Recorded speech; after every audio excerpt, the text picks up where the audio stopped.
Jangan lupa like, komen, dan subscribe channel YouTube TVRI Bengkulu dan nyalakan lonceng notifikasinya. Assalamualaikum warahmatullahi wabarakatuh. Selamat pagi pemirsa Opini. Waduh, senang sekali ya. Saya kalau biasanya nih pagi-pagi paling yang ditunggu-tunggu adalah menemui pemirsa semua di pagi hari ini. Yang pastinya obrolan pagi ini kita ketemu lagi ya bersama saya Iqbal Fatwa, yang pastinya kita akan membahas tema-tema yang luar biasa setiap harinya. Kita akan berbagi inspirasi dan juga selalu mengundang narasumber-narasumber yang luar biasa untuk kita ajak ngobrol di studio Opini ini. Dan untuk pastinya untuk Anda pemirsa selalu kita ingatin nih, jangan lupa untuk follow sosial media TVRI Bengkulu, mulai dari YouTube channelnya TVRI Bengkulu, terus juga ada Instagramnya, ada Facebooknya, ada Twitter, dan juga di aplikasi X-nya. Download sekarang juga aplikasinya kalau belum ada aplikasinya, dan juga jangan lupa follow beserta TikTok TVRI Bengkulu ya, untuk mendapatkan informasi-informasi terupdate apa saja yang ada di TVRI Bengkulu ini.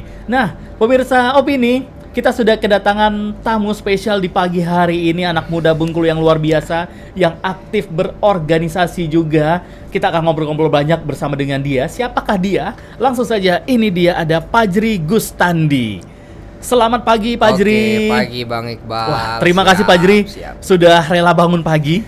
Tapi biasanya kebiasaan bangun pagi dong. Memang bangun pagi. Wah, pasti. jadi aman dong berarti ya pagi hari ini ya. Siap. Fajri, sebelum kita membahas tema nih, dan juga pemirsa Opini, di pagi hari ini kita akan membahas dengan tema kita adalah peran mahasiswa dalam mengawal isu peradilan. Nah, otomatis mahasiswa ini kan di kampus-kampus juga terkenal dengan slogannya atau juga tagline-nya Agent of Change. Adalah seorang yang akan mengubah sesuatu hal, baik itu mulai mengubah tentang kehidupan sosial di masyarakat, mengubah paradigma masyarakat. Banyak sekali yang bisa dilakukan oleh rekan-rekan mahasiswa atau juga mahasiswi. Nah, posisinya dalam menghadapi isu-isu peradilan ini, mahasiswa itu ada di mana sih posisinya?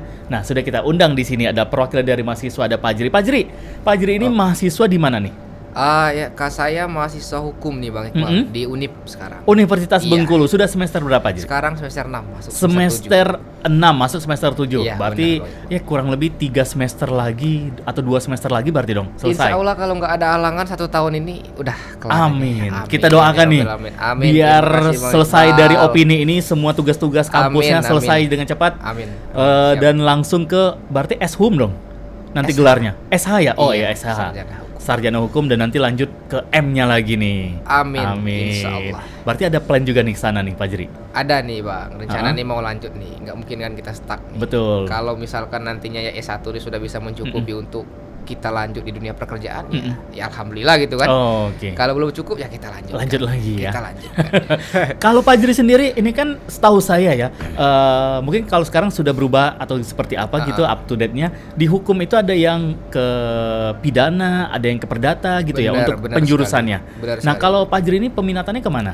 Fajri sekarang pemfokusan itu ke pidana Bang. Oh, pidana. Jadi kalau di hukum Unip kebetulan itu pemfokusan jurusan itu ada di semester 6. Semester 6. Dan pemilihan jurusan sekarang ini alhamdulillah kalau kita itu udah nambah 1 lagi. Jadi ada namanya hukum internasional. Oke. Kalau sebelumnya ini cuma 3 nih kan, perdata, pidana sama HTN gitu kan. Mm-hmm. Sekarang tahun ini tambah lagi jadi internasional. Hukum internasional. Iya. Oke. Berarti nanti Fajri ini di semester 6 ini yang akan diambil adalah pidana. Benar. Kenapa tertarik sama pidana, Fajri? Jadi gini, sebenarnya selain merasa diri kita passionnya di pidana, ada juga beberapa hal yang membuat saya itu ingin ke pidana. Salah satunya mungkin cita-cita. Cita-cita. Kebetulan insya Allah nih kalau dapat nih cita-cita kita kan mau jadi jaksa. Sebenarnya pada dasarnya beberapa jurusan ini kan bisa semua nih untuk menjadi jaksa, tapi yang paling memungkinkan dan paling banyak diminati itu biasanya itu pidana. Pidana, oke. Iya, mungkin kalau itu. perdata juga kasusnya juga tidak sebanyak benar, pidana ya. Benar.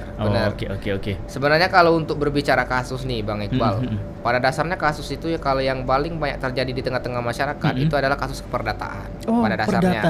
Tapi kasus-kasus yang sering masuk ke dalam peradilan sesuai dengan tema kita nih, dalam peradilan itu biasanya kasus-kasus dari pidana. Nah, jadi ibarat kata gini, di tengah-tengah masyarakat tuh kan banyak sekali hal-hal yang sering terjadi nih, suatu konflik antar tetangga segala macam kan. Itu pasti ditengahi biasanya oleh orang-orang ahli hukum ataupun tokoh adat. Betul. Tapi kan jarang nih masuk ke persidangan. Benar. Sudah putus di sana gitu ya. Putusnya putus di sana. Kalau bahasa kita tuh ada restoratif justice itu. Oke. Ada di tingkat kepolisian dan juga ada di tingkat kejaksaan. Jadi jarang lah masuk ke persidangan. Jadi kalau ditanya kasus apa yang paling banyak terjadi itu kasus perdata sebenarnya. Oke. Iya. Tapi yang Paling sudah banyak di mencuat, persidangan, sudah di persidangan itu di pidana. Pidana, benar sekali, Boy. Nah, kalau Pak Ajri ini anak keberapa nih Pak Ajri? Dari berapa bersaudara? Pak Ajri alhamdulillah 2 bersaudara. Sekarang anak kedua. Anak kedua. Anak terakhir. Nah, kalau yang tua perempuan atau laki-laki? Yang tua perempuan nih, Bang. Perempuan. Nah, sang kakak ini juga sama nih di bidang hukum juga sekolahnya. Kalau sang kakak dia SPD bahasa Inggris. Oke, bahasa Sekarang Inggris. alhamdulillah sudah menikah, sudah punya anak 2 sekarang. Oke, berarti Iya. dua bersaudara ini punya Agak beda peminatan yang masing-masing ya. Tapi enak untuk sharing dong berarti. Begitu nanti ada mentok bahasa Inggris yang Pak Ajri, wah ini apa nih agak asing nih, bisa nanya ke kakak. Asli. Begitu kakak ada Asli. masalah hukum mau sharing bisa nanya ke Pak Ajri. Benar asli. Oke, klop dong. Alasan nih Pak Ajri nih, sebelum kita ke tema nih Pak Ajri. Kenapa sih Pak Ajri mau ke Fakultas Hukum ngambil kan dari postur kita sudah lihat, wah ini olahragawan sekali nih. Nah, ada penjaskes misalnya, bisa. atau juga ekonomi, atau juga visipol, kan ada juga politiknya. Iya, benar, Nah, benar. kenapa ke hukum? Kalau berbicara soal cita-cita sebenarnya dulu nih, kalau cerita sedikit lah Bang Iqbal kan. Kalau dulu sebenarnya punya cita-cita lain pada dasarnya. Oke. Pernah juga nih di bidang-bidang atletik, olahraga segala macam, tapi nggak kecapaian. Oke. Nggak kecapaian ujung-ujungnya. Sekarang berpikir, disuruh orang tua kuliah, dipilih mau pilih jurusan apa, ujung-ujungnya pilih hukum. Satu nih, mungkin merasa seperti yang saya sampaikan di awal bahwasannya passion berbicara kita nih ada sedikit nih kan. Mm-mm. Jadi kita merasa, ini kayaknya hukum ini cocok nih. Cocok ya. Untuk melampiaskan Oke. Betul. pembicaraan kita ini gitu kan. Sat langsung. Itulah pokoknya kalau masalah milih hukum tuh alasannya satu mungkin merasa passion cukup, yang kedua ya orang tua juga mendukung alhamdulillah.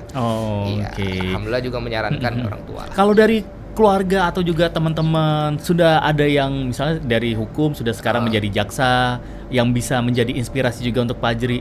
Wah, ini nih sudah ada contoh nih, ada saudara mungkin yang menjadi ya panutan lah. Oh, berarti saya harus seperti dia nih. Kalau Pak Ajri itu sebenarnya Bang bukan panutan orang seperti itu yang membuat Pak Ajri ingin masuk hukum. Oke. Yang seperti apa nih? Permasalahan yang terjadi. Jadi Pak Ajri ini kebetulan dia orang desa nih Bang ya. Orang desa yang desa Pak Ajri itu cukup rawan lah boleh dikatakan. Mungkin kita nggak usah sebut desanya kan. Nah, di desa Pak Ajri itu banyak sekali orang-orang itu yang tidak sama sekali mengerti hukum.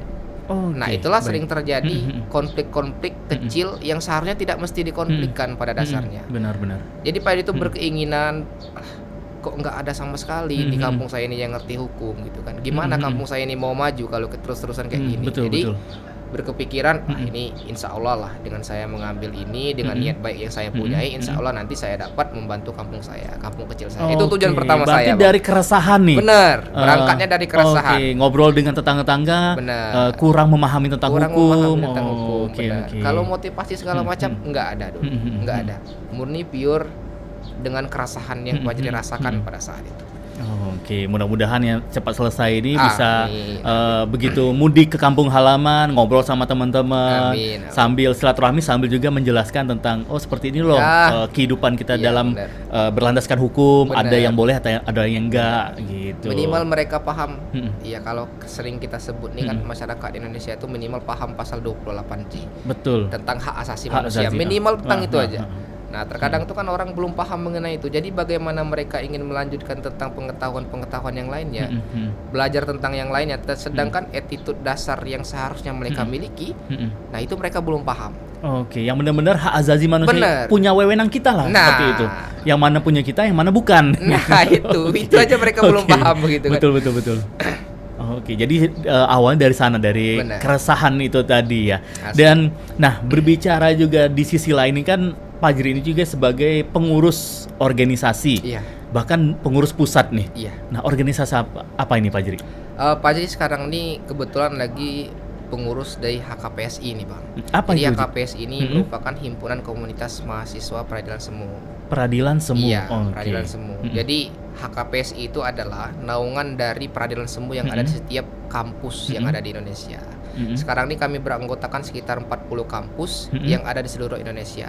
Nah, kebetulan kalau Pak Ajrinya dudukannya di HKPSI sekarang itu adalah Kabid Networking. Jadi ibarat kata tuh kalau kita sering sederhanakan kata-katanya itu adalah kabin eksternal. Yang mencari jaringan ke pihak-pihak lain gitu. Ke pihak-pihak lain, bagaimana organisasi ini bisa mendapatkan MOU lah dari pihak-pihak lain, dan begitulah kira-kira. Jadi kalau mau dibahas panjang lagi, HKPS ini sebenarnya berfokusnya terhadap peradilan, Pak. Oke, nah seperti apa HKPS ini, Pak? Jadi kita tahan dulu. Benar. Untuk Anda pemirsa Opini jangan kemana-mana ya. Kita akan iklan dulu sejenak. Tetap setia di Opini.